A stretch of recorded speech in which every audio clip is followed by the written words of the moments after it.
A human woman discovered a cryptic baby dragon in her base. What followed was truly strange. The silence on Valor Moon felt different that day.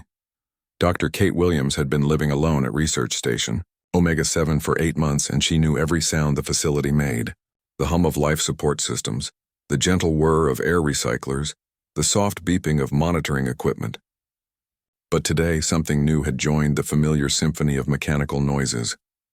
Kate pushed her dark hair back from her face and saved her work on the mineral analysis she had been conducting. The crystalline formations on this tidally locked moon held secrets that Earth scientists were eager to understand. But her progress felt slow without a full research team. She had requested the solo assignment after losing her entire crew in a mining accident on Europa. The guilt still followed her, even here in the perpetual twilight between the moon's light and dark sides. The strange sound came again.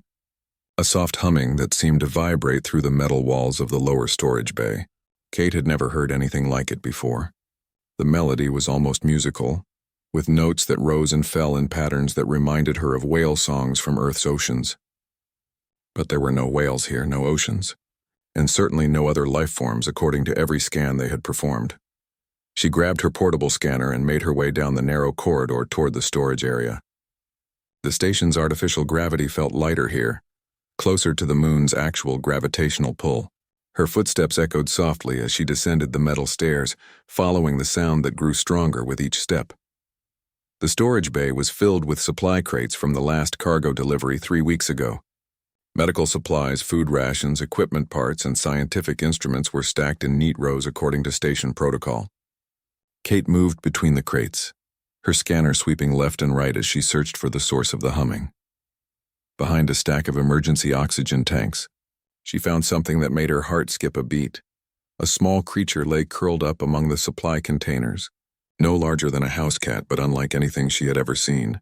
Its body was covered in scales that shifted color as she watched, moving from deep purple to silver to an almost transparent blue. The creature had delicate wings folded against its sides, membrane thin and gossamer-like. Most striking were its eyes, which opened as she approached. They looked like liquid starlight, swirling with points of light that seemed to move in slow patterns.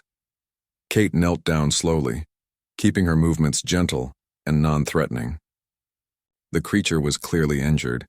One wing hung at an odd angle, and she could see several deep scratches along its flank, where the scales had been torn away. Dark fluid that might have been blood had dried around the wounds, but as she looked closer, she noticed something that made her scanner readings jump wildly. Beneath the translucent scales, strange symbols seemed to pulse with faint light. They looked like writing of some kind, but in no language she recognized. The symbols moved and shifted, appearing and disappearing as if the creature's skin was some kind of living display screen. Her scanner was giving impossible readings. The device showed energy signatures that fluctuated between organic and synthetic, biological and mechanical. The numbers made no sense. According to the readings, the creature was simultaneously alive and not alive, natural and artificial. The humming stopped, and Kate realized it had been coming from the injured creature. In the sudden silence, she could hear her own breathing and the distant sounds of the station's systems. The creature lifted its head and looked directly at her with those incredible star-filled eyes. Then something happened that changed Kate's understanding of everything. Words formed in her mind. Clear and distinct, though she heard no sound. The voice was neither male nor female, neither young nor old. It simply was. The pattern must not break. "You are the key holder now." Kate fell backward, landing hard on the metal floor. Her scanner clattered away into the shadows between the crates. The creature continued to watch her with calm, intelligent eyes that held depth she couldn't begin to understand. "Did you just speak to me?" she whispered, though she knew the answer. The words had formed directly in her thoughts, bypassing her ears entirely. The creature's response came with the same strange clarity. "Communication established. You show no aggression. This is unexpected for your species." Kate's scientific training kicked in, overriding her shock. She had just made contact with an unknown life form, possibly the first alien intelligence humanity had ever encountered. Every protocol she had learned screamed at her to contact the colonial authority immediately, to secure the creature, to follow proper first contact procedures. Instead, she found herself reaching slowly toward the injured being. "You're hurt," she said softly. "I can help you." The creature tilted its head and Kate caught a glimpse of something that might have been surprise in those stellar eyes. Help, you wish to assist, not capture, not study, not claim? You're bleeding, Kate replied simply. Everything else can wait. She carefully lifted the creature, surprised by how light it felt. The scales were warm to the touch and seemed to pulse with energy beneath her fingers. The creature didn't resist, though she could sense its wariness. Kate carried her unexpected visitor to the station's small medical bay, where she treated injured researchers and dealt with the occasional accident. The facility wasn't designed for xenobiology, but she had basic supplies and some veterinary equipment for the research animals they sometimes brought to the station. As she cleaned the wounds and carefully splinted the damaged wing, the creature watched her with those impossible eyes. The symbols beneath its scales continued to shift and pulse, and Kate began to suspect they were reacting to her presence somehow. "What are you?" she asked as she worked. The answer that came back was complex, filled with concepts she struggled to understand. Images flashed through her mind of vast spaces between stars, of knowledge stored in living libraries, of tests and trials spanning millions of years. I am a keeper of patterns, a guardian of knowledge. My kind has waited long for a species to prove themselves worthy. You show promise, human Kate Williams. The fact that it knew her name sent chills down her spine. But as she looked at the small injured creature she was carefully bandaging, Kate felt a strange sense of rightness about the situation. Whatever this being was, wherever it had come from, it needed help, and she was going to provide it regardless of the consequences. Little did she know that her simple act of compassion had just set in motion events that would determine the fate of all humanity. 3 days had passed since Kate found the mysterious creature in her storage bay. She had set up a temporary habitat in the medical section, using a large containment unit normally reserved for biological samples. But calling it containment felt wrong. The creature, which she had started calling Cipher because of the shifting symbols on its scales, came and went as it pleased. The transparent walls seemed to be more for its protection than to keep it confined. Cipher's wounds were healing at an incredible rate. The torn scales had already begun to regenerate, growing back in patterns that seemed more organized than before. The damaged wing was mending itself with a precision that defied everything Kate knew about biology. New membrane tissue grew in perfect geometric patterns, and the bone structure realigned itself, without any intervention from her. But the most remarkable changes were happening to the station itself. Kate first noticed it when she tried to contact Earth Command about her discovery. Every time she attempted to send a long-range communication, the signal would dissolve into static after a few seconds. Her equipment showed no malfunctions. The transmitter was working perfectly, but something was interfering with any transmission that mentioned Cipher or the circumstances of its discovery. Then the station's computer systems began behaving strangely. Kate found mathematical equations scrolling across her research terminal screens, formulas so complex they hurt her head to look at. The environmental controls started adjusting themselves to optimal efficiency levels that her manual calculations had never achieved. Power consumption dropped by 30% while life support improved dramatically. The recycling systems began operating with mechanical precision that seemed almost alive. Most disturbing of all, her research data was changing. Years of mineral analysis, atmospheric readings, and geological surveys were being reorganized and enhanced with additional information. Conclusions she had never reached appeared in her files, backed up by evidence she had never collected. The quality of her work was improving dramatically, but she wasn't the one doing the improving. When she confronted Cipher about these changes, the creature's response came with the usual mental clarity that bypassed her ears entirely.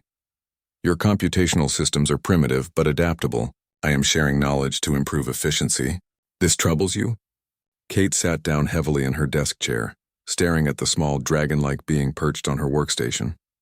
Cipher's scales had shifted to a soft golden color that seemed to reflect her mood. You're changing my computer systems. You're adding information I didn't collect. How is that even possible? Images flooded her mind in response. She saw vast networks of information spanning entire galaxies. Libraries of knowledge stored in ways her human brain could barely comprehend. She saw races of beings who had transcended the need for physical forms, existing as pure information in cosmic databases that spanned space and time. I am not one creature, Cipher explained. its mental voice carrying undertones of vast age and patience. I am a living repository, a mobile archive created by beings you would call the architects. My physical form houses knowledge accumulated over millions of years, waiting for a species advanced enough to prove worthy of receiving it. Kate's scientific mind reeled at the implications. You're saying you're some kind of living computer? A biological hard drive? The comparison is crude but adequate. My kind are called Codex Guardians. We were created by the architects before they transcended physical existence. Each guardian carries the complete knowledge of their civilization, disguised in forms that would appeal to the mythological concepts of younger species. The symbols on Cypher's scales pulsed brighter as it continued. Dragons, phoenixes, great serpents, sky whales. We take forms that inspire wonder rather than fear in emerging civilizations. Then we wait to see how each species responds to us. Kate felt a cold dread settling in her stomach. This is a test, isn't it? All contact with guardians is a test. The knowledge we carry is powerful enough to elevate a species to cosmic significance or to destroy them entirely. We must be certain that those who receive it possess the wisdom to use it responsibly. Over the following hours, Cypher revealed more about the test that humanity was now unknowingly undergoing. Guardian encounters were happening across human space, appearing at research stations, military outposts, and colony worlds. Each Guardian would present itself differently, but the fundamental test remained the same. How would humans react to the discovery of obviously advanced alien life? Kate learned that most species failed this test catastrophically. They responded with violence, attempting to capture and dissect the Guardians.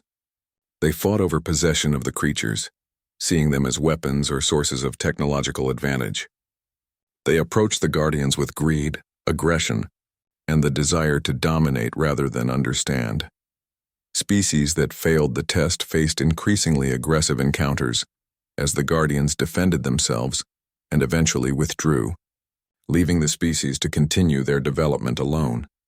In the worst cases, species that proved themselves actively dangerous were marked for prevention measures that Cypher refused to elaborate on. But Kate's initial response had been different. Instead of trying to capture or exploit Cypher, she had simply tried to heal its injuries. This single act of compassion had marked humanity as potentially worthy, triggering a galaxy-wide evaluation protocol. Other Guardians are now testing your species across dozens of worlds, Cypher explained. How humanity as a whole responds will determine whether you receive the knowledge of the architects or whether you are deemed too dangerous to survive. Kate stared at the creature that had appeared so helpless in her storage bay. You weren't really injured, were you? Cypher's scales shifted to a color she had never seen before. Something like regret mixed with ancient sadness. The injuries were real but self-inflicted. Each Guardian must appear vulnerable to properly test the first responder. Your choice to heal rather than exploit was noted and recorded. It has given your species a chance that few others receive. The weight of responsibility settled on Kate's shoulders like a physical burden. She was not just caring for an injured alien creature. She was humanity's first contact representative in a test that would determine the future of her entire species. Outside her small research station, across the vastness of human space, other encounters were already beginning. Military commanders, corporate researchers, and colonial administrators were making contact with beings like Cypher. Every decision they made, every reaction they chose, would contribute to the final evaluation of humanity's worthiness. Kate looked at Cypher, whose star-filled eyes seemed to hold the wisdom of ages, and realized that the most important moment in human history had begun with her simple decision to bandage the wounds of a creature that had appeared lost and hurt among her supply crates. The test had begun, and there was no turning back. Emergency broadcasts flooded the communication networks across human space like wildfire, spreading through dry grass. Kate watched the reports streaming across her workstation with growing horror, each new transmission more disturbing than the last.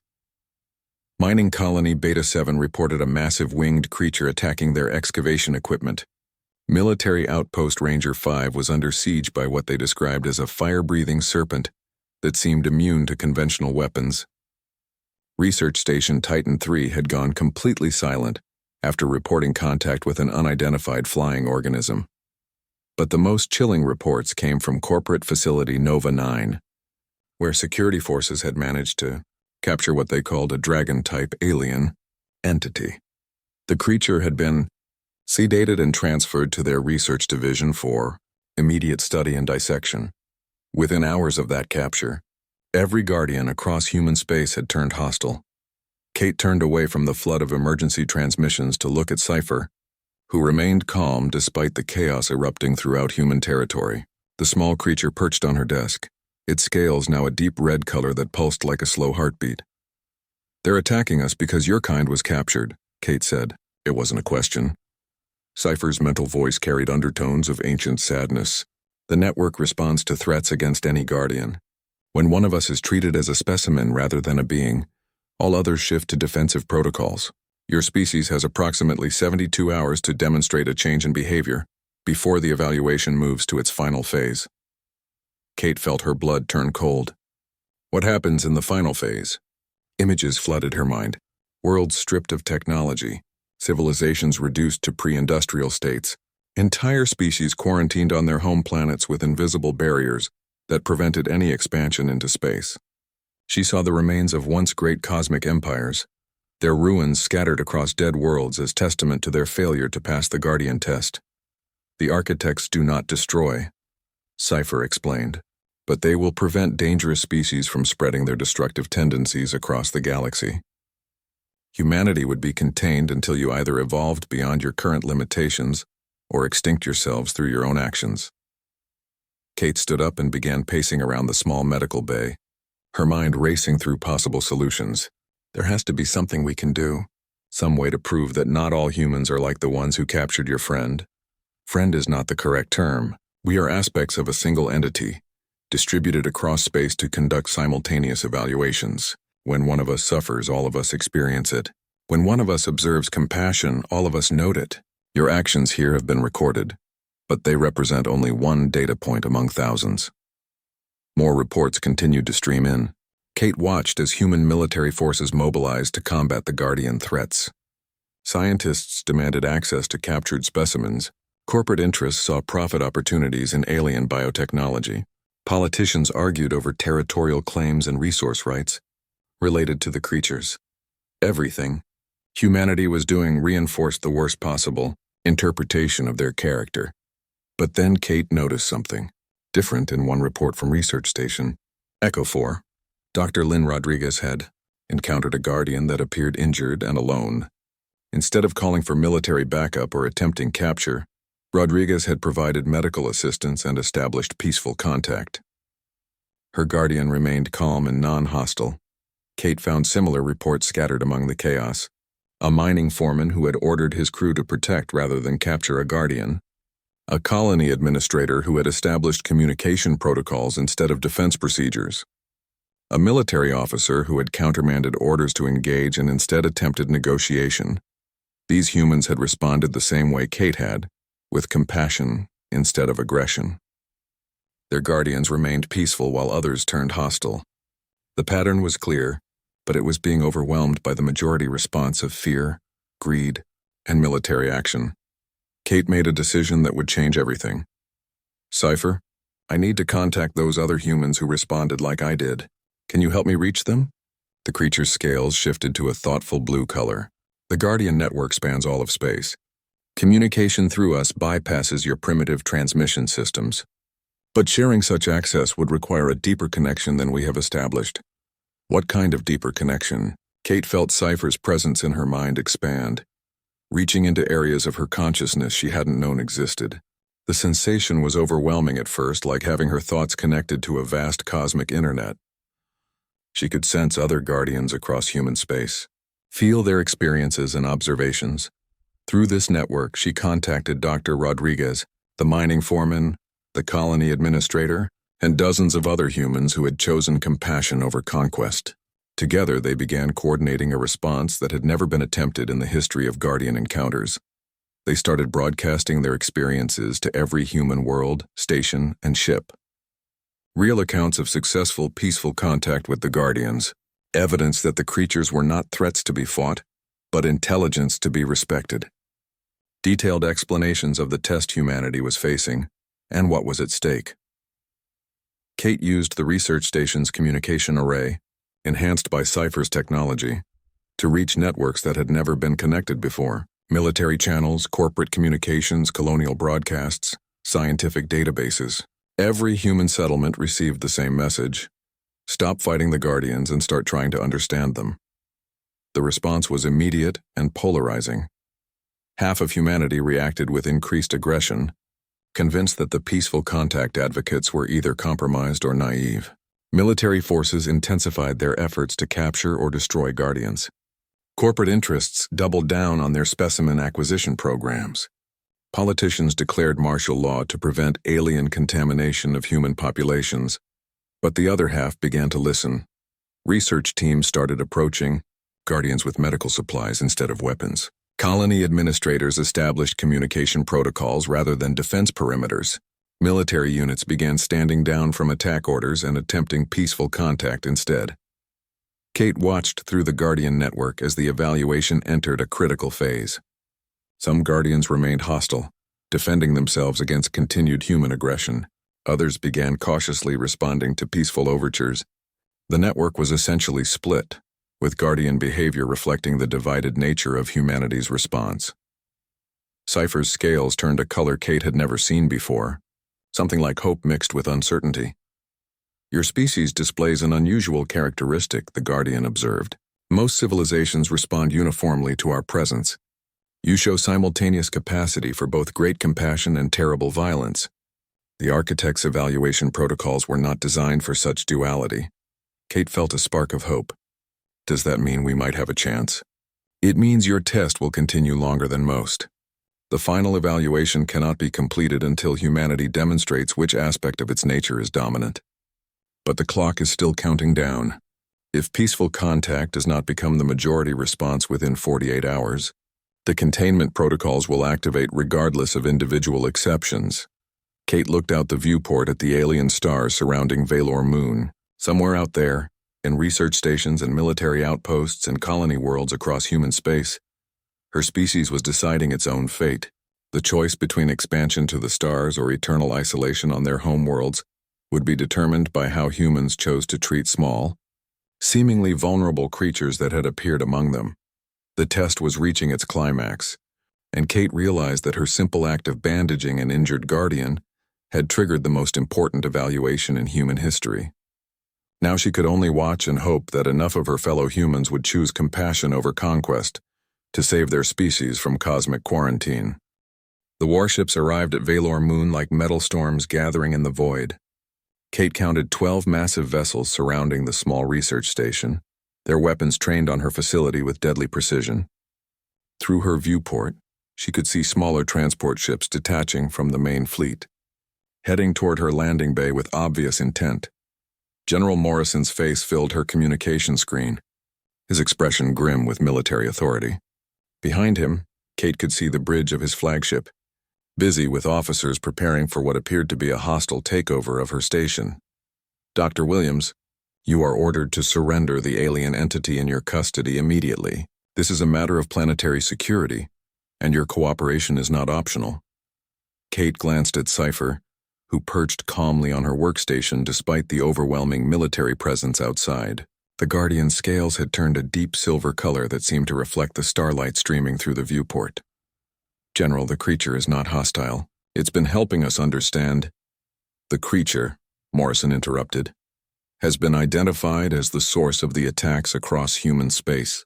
Every one of these dragon things is connected somehow.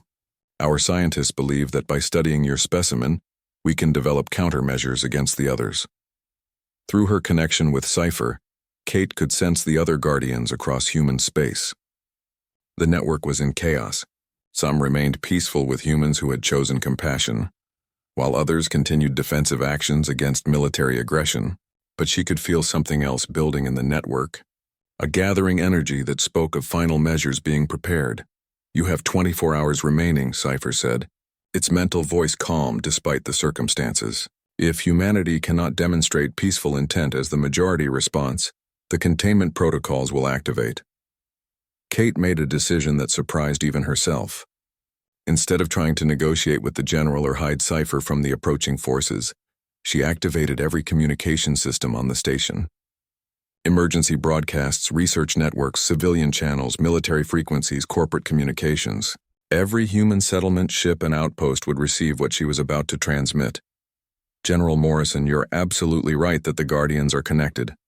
But you're wrong about almost everything else. She began broadcasting everything she had learned about the Guardians, the Architects, and the test humanity was facing. Real-time footage of Cypher demonstrated the creature's intelligence and peaceful nature. Data streams showed how Guardian behavior directly correlated with human responses. Evidence from across human space proved that peaceful contact resulted in cooperation, while aggressive action triggered defensive measures. But most importantly, Kate revealed the truth about what would happen if humanity failed the test. We're not just fighting aliens, she broadcast to every human world.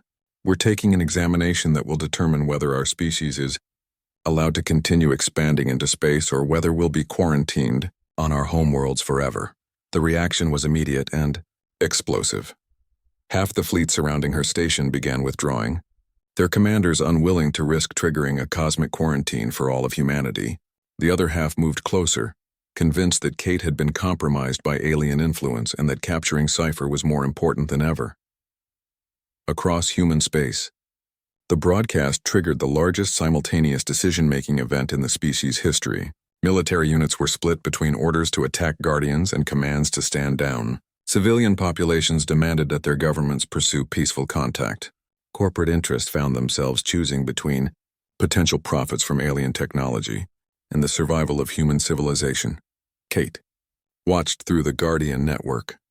As the tide slowly began to turn, Research Station Delta 7 released the Guardian they had been holding captive, providing medical care for injuries sustained during its capture. Mining Colony Gamma 2 established the first formal communication protocols with their Guardian visitor, military outpost. Zulu 9 countermanded attack orders and began defensive positions around their Guardian, instead of offensive ones against it.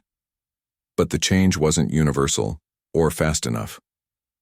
Corporate Facility Nova 9, the site where the first Guardian had been captured and dissected, refused to release their specimens. Several military commanders ignored the new evidence and continued aggressive operations. Politicians in some sectors declared martial law to prevent alien contamination and ordered the destruction of any Guardians in their territory. Kate could feel the Guardian network reaching a critical decision point. Through Cypher, she sensed vast intelligences weighing the evidence of humanity's divided response. The Architects were evaluating not just current behavior, but also the long-term potential of the species. General Morrison's forces had reached the station. Kate could hear them attempting to override her airlock controls, preparing to board and take Cypher by force. But she had one more desperate card to play. Cypher, you said the test evaluates wisdom, not just compassion. What would demonstrate wisdom better than anything else? The Guardian scales shifted to a color Kate had never seen before, something like surprise mixed with hope. Unprecedented choice. No species has ever attempted this during evaluation. Kate activated her station's entire database and linked it directly to the Guardian network. Every piece of human knowledge stored in the facility, every scientific discovery, every cultural artifact, every piece of art and literature and music. She made it freely available to any Guardian anywhere in human space. Then she sent a message through the network to every Guardian simultaneously. This is what humanity knows. This is what we've learned and created and discovered. We're not hiding it or hoarding it or using it as a weapon. We're sharing it freely because we believe knowledge belongs to everyone. The effect was instantaneous. Every Guardian across human space stopped whatever it was doing. The network fell silent for several moments as the Architects processed this unprecedented action. No species under evaluation had ever voluntarily shared their complete knowledge base with the Guardians. Most tried to hide their capabilities or use them as bargaining chips. Kate had just demonstrated the fundamental principle that the Architects valued, above all others, the willingness to share knowledge rather than hoard it.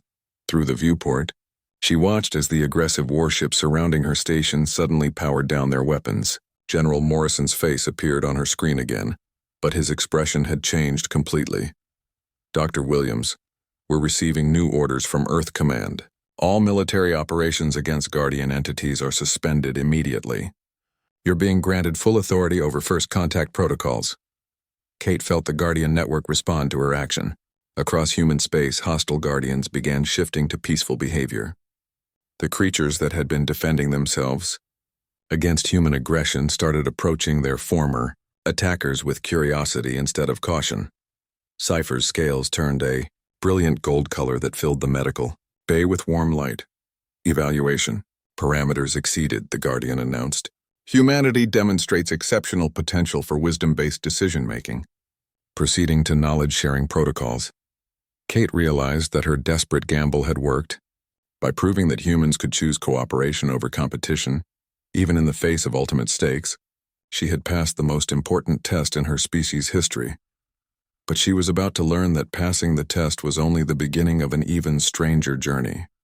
The transformation began slowly, like dawn breaking across a world that had known only darkness. Kate watched from her research station as humanity took its first steps into a larger universe, guided by knowledge that had been waiting millions of years for the right species to receive it. Cypher had grown during the weeks following humanity's successful test. No longer the size of a house cat, the Guardian now stood as tall as Kate's waist, its wings spanning nearly 2 meters when fully extended. The symbols beneath its translucent scales had become more complex, forming patterns that seemed to shift and flow like living mathematics. The changes weren't limited to Cypher alone. Every Guardian across human space had undergone similar growth, their physical forms adapting to accommodate the vast knowledge they were beginning to share with their human partners. Dr. Rodriguez contacted Kate from Research Station Echo 4 with news that seemed impossible. Her Guardian had taught her team how to manipulate matter at the atomic level, allowing them to transmute basic elements into more complex compounds. They had converted asteroid rock into rare earth metals using nothing more than focused thought and Guardian-enhanced equipment.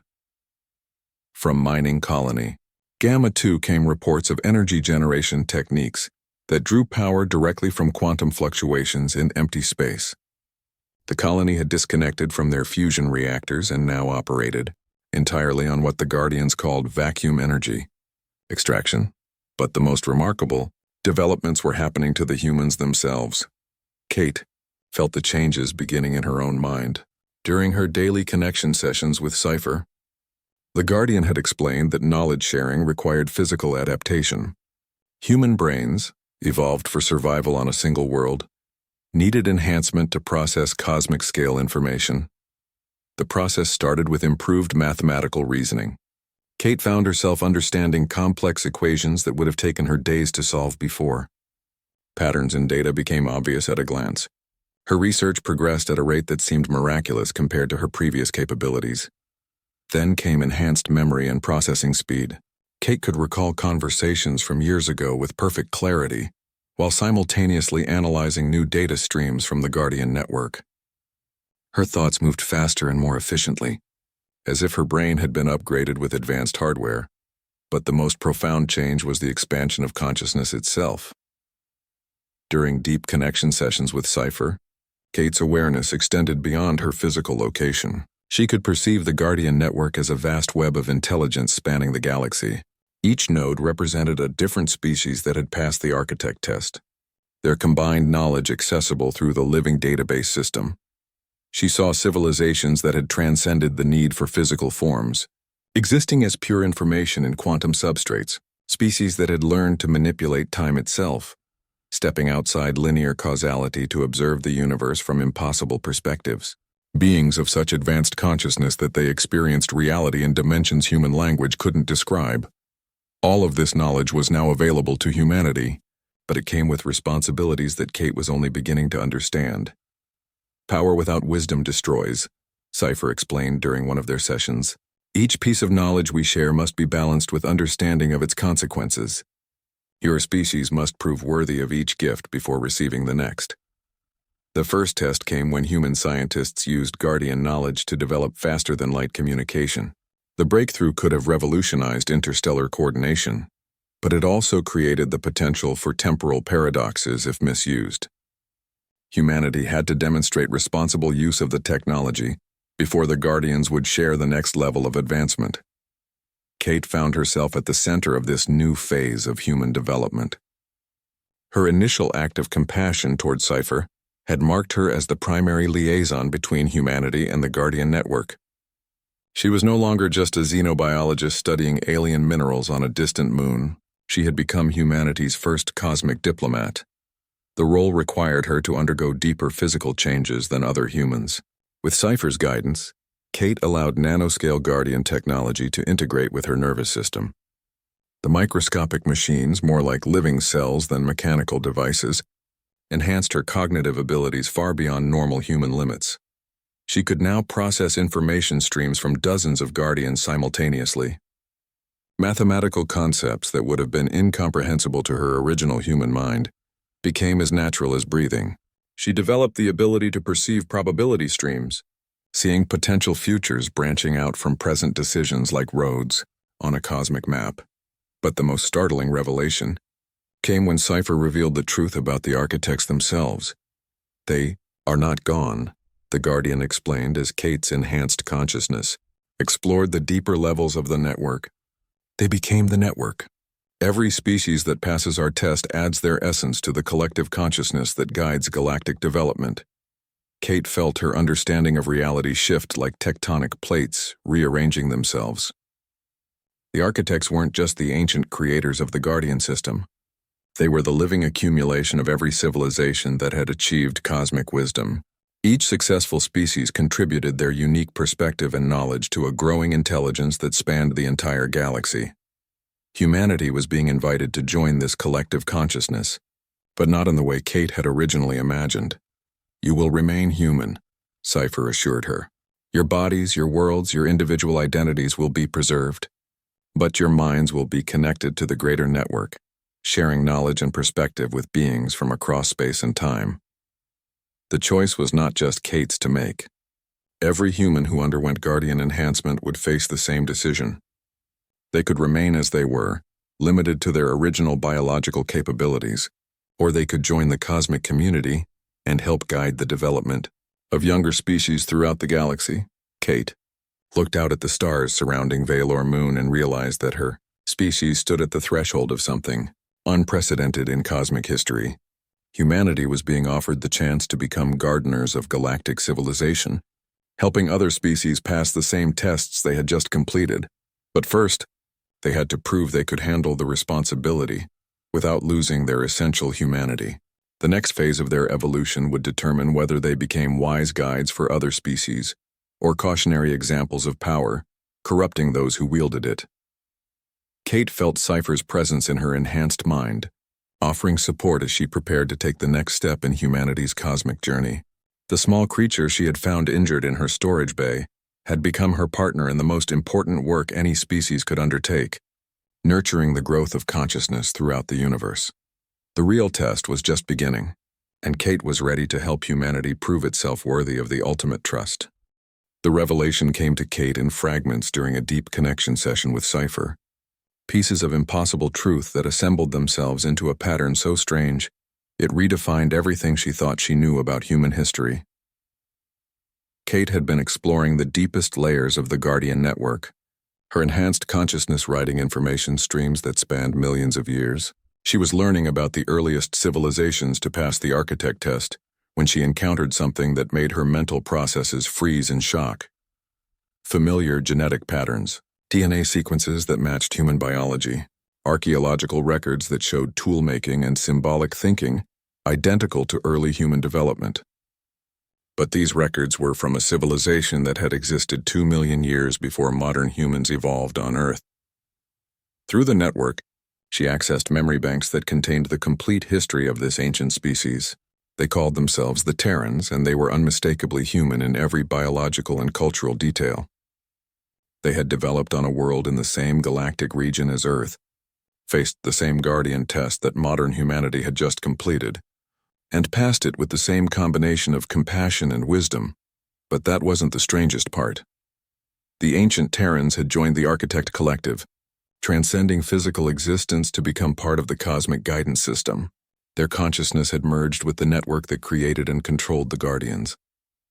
They had become the very intelligences that designed the tests for younger species. Kate felt her enhanced mind struggling to process the implications. Cypher, Are you telling me that humans have encountered the Guardian test before? The response came not from Cypher alone, but from deeper voices in the network, ancient consciousnesses that carried the weight of cosmic ages. Not encountered, Kate Williams. Created. Images flooded her awareness, showing the true history that no human science had ever discovered. The ancient Terrans had reached transcendence 2 million years ago, becoming part of the Architect Collective. But they had left behind genetic samples and cultural information stored in Guardian databases. When the young solar system that would become humanity's home showed signs of developing life, the transcended Terrans had guided its evolution. They had subtly influenced the development of life on Earth, nudging it toward forms that would eventually produce creatures identical to their original selves. Modern humanity wasn't just another species taking the Guardian test. They were the carefully cultivated descendants of beings who had already passed it, grown from genetic templates preserved in cosmic databases for millions of years. We have been waiting for you to rediscover what you once knew, the ancient voices explained. Each Guardian encounter is not first contact with aliens. It is a reunion with your own transcended ancestors. Kate's consciousness reeled as she understood the full scope of what had happened. The compassion she had shown to Cypher, the wisdom humanity had demonstrated in sharing their knowledge, the choices that had saved her species from quarantine. All of it had been guided by instincts, inherited from ancestors who had faced identical challenges eons ago. But there was another layer to the revelation that proved even more mind-bending. Through Cypher's deeper memories, Kate accessed records of the Guardian creation process. She saw ancient Terran scientists designing the test protocols, deciding what qualities younger species would need to demonstrate worthiness. They had built in safeguards and guidelines based on their own experiences, creating a system that would give emerging civilizations the best possible chance to succeed. The injured Guardian that Kate had found in her storage bay hadn't been randomly assigned to her location.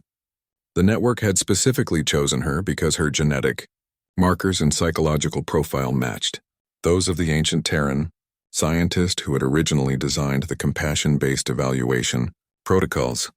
Kate wasn't just humanity's first Guardian contact. She was the genetic and spiritual descendant of the being who had created the test itself, awakening to memories and capabilities that had been dormant in her DNA for millions of years.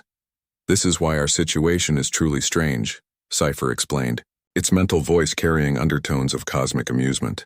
No other species has ever taken a test designed by their own ancestors. No other civilization has ever been evaluated by their own transcended future selves. The temporal loop was complete and incomprehensible. Ancient humans had created the Guardian system. The Guardian system had guided the development of modern humans. Modern humans had passed the test and were now being invited to rejoin their ancestors in the cosmic collective that operated the Guardian system. Kate felt her consciousness expanding as she accepted the full truth of her heritage. The enhanced cognitive abilities, the intuitive understanding of Guardian technology, the natural leadership role she had assumed during the crisis. All of it stemmed from awakening genetic memories of her species' cosmic past, but the revelation carried profound responsibilities. As humanity joined the Architect Collective, they would become responsible for guiding other emerging species through the same tests they had just completed. They would design new Guardian forms appropriate for alien mythologies. They would evaluate the wisdom and compassion of beings whose psychology might be completely unlike their own. Most importantly, they would help maintain the temporal loop that had created them. Somewhere in the galaxy, on worlds that hadn't even formed yet, future civilizations would develop that carried the genetic templates of transcended humans. Those species would face Guardian tests designed by their own distant ancestors, just as humanity had. Kate made her choice with the same instinctive compassion that had led her to heal Cypher's injuries weeks ago. She opened her consciousness fully to the network, allowing her enhanced mind to merge with the cosmic collective while maintaining her essential human identity. The transformation was like coming home to a place she had never seen but always remembered. Her awareness expanded to encompass Guardian activities across the galaxy. She could sense other species taking their own tests, facing the same challenges humanity had just overcome. She felt the collective wisdom of millions of civilizations that had achieved transcendence over the eons.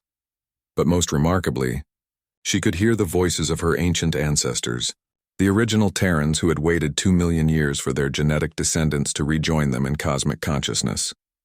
"Welcome home," they said, their mental voices carrying infinite patience and love. "We have been waiting so long for you to remember who you are."